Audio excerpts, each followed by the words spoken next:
மதுரை விளாச்சேரியில் 300க்கும் மேற்பட்ட குடும்பத்தினர் களிமண் பொம்மைகள் தயாரிக்கும் தொழிலில் ஈடுபட்டு வருகின்றனர். சீசனுக்கு ஏற்ப சுவாமி சிலைகள், அரசியல் தலைவர்களின் சிலைகள், 3 இன்ச்சு முதல் 10 அடி உயரம் வரை விநாயகர் சிலைகள் மற்றும் 2.5 அடி உயர மெகா சைஸ் அகல் விளக்குகள், நவராத்திரி கொலு பொம்மைகள், கிறிஸ்துமஸ் குடில்கள் ஆகியவற்றை செய்து வருகின்றனர். இந்த விளாச்சேரி கிராமத்தில் கொலு பொம்மைகள் சேர்ந்து இப்போ சமீபத்தில் ஒரு 70 ஆண்டுகளாக இங்கே செய்துட்டு வரோம். அதுக்கு முன்னே எங்களுடைய மூதாதையர் எல்லாருமே கோவில் புறவியல் மற்றும் கோவில் சிலைகள்லாம் செய்வாங்க. ஏன்னா இந்த மதுரை மாவட்டத்தில் இருக்கக்கூடிய கிராம கோயில்களுக்கு பூசாரியாகவும் எங்கள் மூதாதையர் இருந்து வந்ததுனால பெரிய பெரிய சிலைகள்லாம் செய்துட்டு வந்தோம். அந்த சிலைகள் செய்கிறதுக்கான களிமண் இந்த விளாச்சேரி கிராமத்தில் இருக்கக்கூடிய விளாச்சேரி கம்மாயில் தான் எடுத்து வந்தோம்.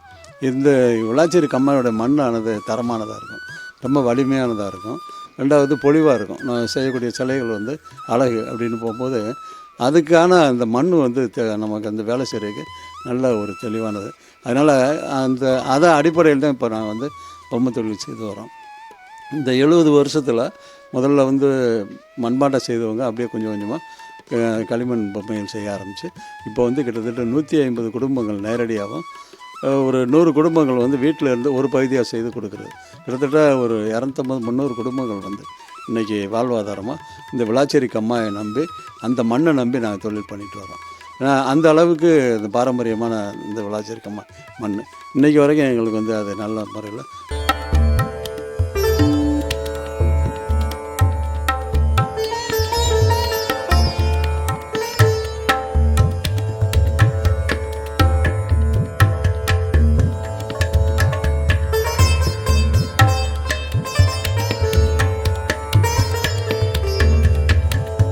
இந்த சிலைகளை களிமண், காகிதக்கூழ், பிளாஸ்டர் ஆஃப் பாரிஸ், சிமெண்ட் ஆகியவற்றின் மூலம் தயாரிக்கின்றனர்.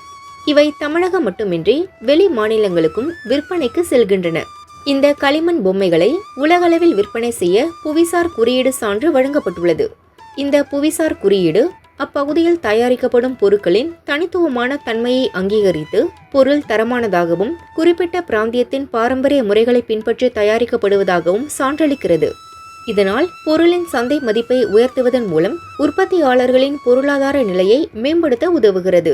இது காரணமாக வச்சு தான் நாங்கள் புவிசார் குறியீடு அரசுக்கு விண்ணப்பித்தோம். கிட்டத்தட்ட இந்த 3-4 வருஷமாகவே அது சம்மந்தமான எல்லா விஷயங்களையும் கேட்டு பல தடவை அவங்க இந்த மண்ணினுடைய தன்மை, இதை எப்படி நீங்கள் பல இதுன்னு சொல்கிறீங்க அப்படின்னு கேட்கும்போது, இதுக்கு உதாரணமாக கீழே கோயில்குடியில் இருக்கக்கூடிய கருப்பணசாமி கோயிலில் இருக்கக்கூடிய அந்த மூலவர் கருப்பணசாமி சிலையானது கிட்டத்தட்ட 300 வருஷத்துக்கு இப்போ முந்தினது. அது இன்றைக்கி வரைக்கும் இவ்வளோக்கும் அது எல்லாமே நைவேத்தியம் பண்ணுறாங்க, தண்ணி படம் செய்யும், ஆனால் உப்பரிக்கலாம். அந்த சிலை ஒரு உதாரணம். அதே மாதிரி விளாச்சேரி வேளாண் தெருவில் இருக்கக்கூடிய வெங்கடேச பெருமாள் கோயிலில் இருக்கக்கூடிய சிலையானது ஸ்ரீதேவி பூதேவியோட பெருமாள் சிலை. அந்த சிலை மூலவராக தான் இருந்தது. அதை இப்போது ஒரு 70 வருஷத்துக்கு முன்னே வெளியே மழை வெயில் எல்லாம் படக்கூடிய வெளியே மேலே கோபுரத்தில் வச்சுருக்கோம். ஆனால் அதுவுமே இன்றைக்கி வரைக்கும் அப்படியே இருக்குது, எந்த விதமான அது பங்கம் வரல. அதனால தான் இதனுடைய தன்மை எங்களுக்கு இந்த களிமண் நல்ல தன்மையானது, நீடித்து உழைக்கக்கூடியது. அது ரொம்ப தெளிவாக தெரிஞ்சுக்கிட்டோம். அதை வச்சு தான் நாங்கள் புவிசார் குறியீடு விண்ணப்பித்தோம். அவங்க பல தடவை இங்கே விளாச்சேரியில் எல்லாமே ஆராய்ச்சி பண்ணாங்க. மண், அதனுடைய வேலைப்பாடு இதெல்லாம் பார்த்துட்டு தான் இப்போ எங்களுக்கு ஒரு 2 மாதத்துக்கு முன்னவே தெரியப்படுத்தினாங்க, புவிசார் குறியீடு அனைவரும் உங்களுக்கு கிடச்சிரும் அப்படின்னாங்க. இப்போ இதில் வேளாண் துறையில் இருந்து கொடிசியா கோயம்புத்தூரில் நடந்த கண்காட்சியில் வச்சு இந்த சங்கத்தினுடைய தலைவர் செயலாளர் அவங்க நேரடியாக கலந்துக்கிட்டு அவங்ககிட்ட இந்த சர்டிஃபிகேட் கொடுத்துருக்காங்க. இப்போது இதுவரைக்கும் விளாச்சேரியில் செய்யக்கூடிய பொம்மைகள் தமிழக அளவு தெரியும், சில மாநிலங்களில் தெரியும். ஆனால் இப்போ இந்த புவிசார் குறியீடுக்கு அப்புறமா உலக அளவில் விளாச்சேரியை பேசக்கூடிய ஒரு சூழ்நிலை உருவாகியிருக்கு. ஏன்னா புவிசார்ன்றது ஒரு பாரம்பரியம், மண் சார்ந்த விஷயம். அந்த மண் சார்ந்த விஷயன்றது ஒரு தலைமுறை 2 தலைமுறை இல்லை, பல தலைமுறையாக அதோடைய பயன்பாட்டில் இருந்த இடத்த தான் ஐடென்டிஃபை பண்ணுறாங்க. அந்த மாதிரி வர்றதில் விளாச்சேரி களிமண் பொம்மை, இந்த கம்மாய் இது இன்றைக்கி ஒரு பேசும் பொருளாக பாராட்டக்கூடிய ஒரு இடத்துல நாங்கள் வந்திருக்கோம். அதனால் வெளிநாட்டு தொடர்புகள் எங்களுக்கு அதிகமாக கிடைக்கும். எங்களுடைய முயற்சிகள் மென்மேலும் செயல்படுத்துறதுக்கு அரசாங்கம் மத்திய மாநில அரசுகள் நல்லாவே எங்களுக்கு ஆதரவு கொடுத்து வர்றாங்க. இதனால் வந்து குறிப்பிட்ட சமூகன்றது இல்லாமல் எல்லா சமூகத்தவருமே வந்து அந்த தொழிலில் ஈடுபட முடியும். இங்கே வந்து உற்பத்தி பண்ணக்கூடிய பொருள்களை வந்து வீட்டுக்கே வந்து வாங்கி போகிறவங்க நிறைய இருக்கிறாங்க. கிட்டத்தட்ட ஒரு 100 கிலோமீட்டர் சரௌண்டிங்கில் பார்த்தோன்னு சொன்னால் இங்கே நேரடியாக வந்துடுறாங்க. அதில் இன்னொரு விஷயம் என்னென்னா, நாங்கள் இப்போ வாழ்கிறது வந்து கிராம வாழ்க்கை. இங்கே வந்து அதிகமான செலவுகள் கிடையாது. அப்போ அதை வச்சு தான் நாங்கள் வந்து விலை நிர்ணயம் பண்ணுறோம். அதனால் மற்ற பகுதியில் இருக்கக்கூடிய பொம்மைகளுக்கும் எங்களுக்கும் வந்து வித்தியாசம் என்னென்னா, இங்கே வந்து தரம் இருக்கும், அதே மாதிரி விலை குறைவு இருக்கும். அப்போது ஒரு உதாரணம் சொன்னால், பெங்களூர்லேருந்து கார் எடுத்துகிட்டு வந்து அவங்களுக்கு வீட்டுக்கு தேவையான பொம்மைகள் வாங்கிட்டு போகிறாங்க. அதே மாதிரி வியாபாரிகளுமே அவங்க அங்கேருந்து கார் எடுத்து வந்து வாங்கி போகிறாங்க. அப்படின்னா அவங்களுக்கு டிரான்ஸ்போர்ட் எல்லாமே சாதகமாக இருக்கிறதுனால தான்.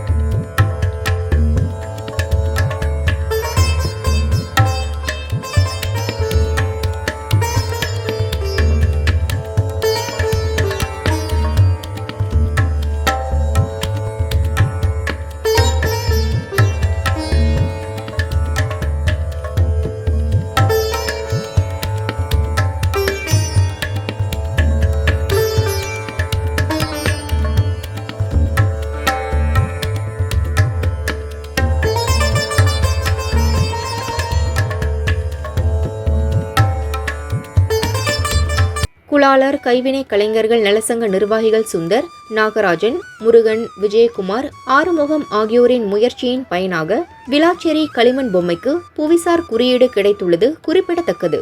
புவிசார் குறியீடு வழங்க 7 முறை ஆய்வு செய்த பின் கடந்த ஜூன் 21 கோவையில் நடந்த நிகழ்ச்சியில் புவிசார் குறியீடு சான்று வழங்கப்பட்டது. இதற்கு உதவிய நிர்வாகிகள் மற்றும் மதுரை நாபார்டு வேளாண் தொழில் முனைவோர் ஊக்குவிப்பு மையத்திற்கு களிமண் பொம்மை தயாரிக்கும் தொழிலாளர்கள் நன்றி தெரிவித்தனர். மதுரை வந்து ஒரு கோவில் நகரம். இங்கே வந்து எல்லா உலக அளவில் இருக்கக்கூடியவங்க எல்லாருமே மீனாட்சி அம்மன் கோவிலை பார்க்க வர்றாங்க. இந்த வீதிகள், சித்திரை வீதிகள், மாசி வீதிகள் அப்படின்னு ஒவ்வொரு திருவிழாவுக்கும் இருக்கக்கூடிய அந்த வீதிகள்லாம் இருக்குது. இதெல்லாம் பாரம்பரியம். அந்த ஒரு விஷயம் மட்டும் இல்லாமல் இங்கே ஒரு கலை கிராமம், கைவினை கிராமம் உருவானா ஒரு நாள் பொழுது அதை வந்து எல்லாமே பார்க்கலாம். குறிப்பாக என்னென்னா, இப்போ நான் பொம்மை செய்கிறேன், களிமண் பொம்மை. அடுத்து வந்து கல் சிற்பம் பண்ணுறவங்க இருக்காங்க, மர சிற்பம் பண்ணுறவங்க இருக்காங்க, உலக சிலைகள் செய்கிறவங்க இருக்காங்க. இவங்களெல்லாம் ஒருங்கிணைச்சு ஒரு கலை கிராமம், கைவினை கிராமம்னு சொல்லி உருவாக்குனா அது நல்லாயிருக்கும். கிட்டத்தட்ட ஒரு 10,000 பேர் இன்றைக்கி மதுரையில் இந்த மாதிரி கலைஞர்கள் இருக்கிறாங்க. அதுக்கு வந்து மத்திய மாநில அரசுகள், டூரிசம் இந்தியா இது மாதிரியெல்லாம் கலந்து ஒரு கிராமத்தை உருவாக்கணும். அது எங்கள் பகுதியில் இருந்தால் இன்னும் சிறப்பாக இருக்கணும்னு சொல்கிறோம். ஏன்னா விளாச்சேரியை பொறுத்தவரைக்கும் பக்கத்திலே வந்து நான்குவழிச்சாலை இருக்குது, திருப்பரங்குன்ற ரயில்வே ஸ்டேஷன் இருக்குது. அதுக்கு அடுத்து பார்த்தோம்னா தூத்துக்குடி துறைமுகம் இருக்குது பக்கமாக, ஒரு 100-150 கிலோமீட்டர். அப்படிங்கிற போது உலக அளவில் நம்ம வந்து வர்த்தகத்துக்கு இந்த கிராமம் ரொம்ப பயனுள்ளதாக இருக்குன்றது எங்களுடைய நிலைப்பாடு. அதை வந்து அரசாங்கம் வந்து செயல்படுத்தினா எங்களுக்கு நல்லாயிருக்கும், எதிர்காலம் நல்லா இருக்குன்றது.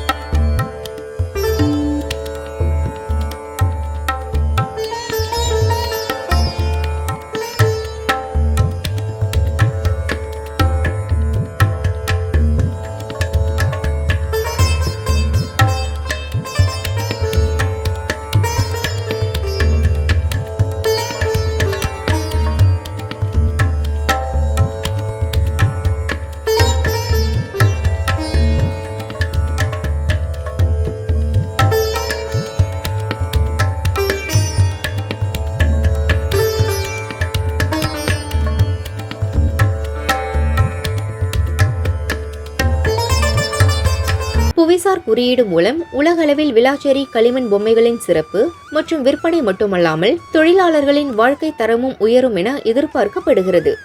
இங்கே வந்து புவிசார் குறியீடுக்கு நாங்கள் முதல்ல 4 வருஷமாகவே அப்ளை பண்ணிட்டு வெயிட் பண்ணிக்கிட்டே இருந்தோம். ஆனால் இப்போ இந்த மாதம் கிடச்சிருக்கு. 2 மாதத்துக்கு முன்னாடியே கிடச்சிருச்சுன்னு சொல்லி செய்தியெல்லாம் வந்துருச்சு. அதுக்கான சான்றிதழ் வந்து இப்போ தான் கிடச்சிருக்கு. அதை தான் இப்போ நம்ம சொல்லியிருக்கோம். இப்போ வியாபாரத்துக்கு வந்து இது மேலும் உதவியாக இருக்குது. ஏன்னா இப்போ புவியை சார்ந்து விஷயங்கள் தேடையில் நம்ம புவிசார் குறியீட்டில் நம்மளோட களிமண் பொம்மைகள் வந்துடுது. அப்படி வரையில் நம்ம எல்லா நாடுகளுக்குமே வந்து ஏற்றுமதி செய்கிறதுக்கு ஏற்கனவே நம்ம விளாச்சேரின்ற பேர் எல்லாருக்கும் தெரியுது. இருந்தாலும் இது வந்து ஒரு அங்கீகாரமாக நாங்கள் நினைக்கிறோம். விளாச்சேரி மக்கள் எல்லாருக்குமே இது ரொம்ப சந்தோஷமாக இருக்குது. எங்கள் கைவினை கலைஞர் நலச்சங்க சார்பாக எல்லாருக்குமே நன்றியும் வாழ்த்துக்களையும் தெரிவித்துக் கொள்கிறோம். மதுரையில் பல்வகை சிலைகள் தயாரிக்கும் 1000க்கும் மேற்பட்ட தொழிலாளர்கள் உள்ளனர். அனைவரும் ஒரே இடத்தில் உற்பத்தி செய்ய அரசு நடவடிக்கை எடுக்க வேண்டும். இதன் மூலம் உள்நாடு விற்பனையாளர்கள், வெளி மாநிலத்தவர், வெளிநாட்டினர் நேரடியாக கொள்முதல் செய்ய விளாச்சேரி ஏற்ற இடமாக உள்ளது. இங்கு கைவினை கலைஞர் கிராமம் உருவாக்க வேண்டுமென வலியுறுத்தினர்.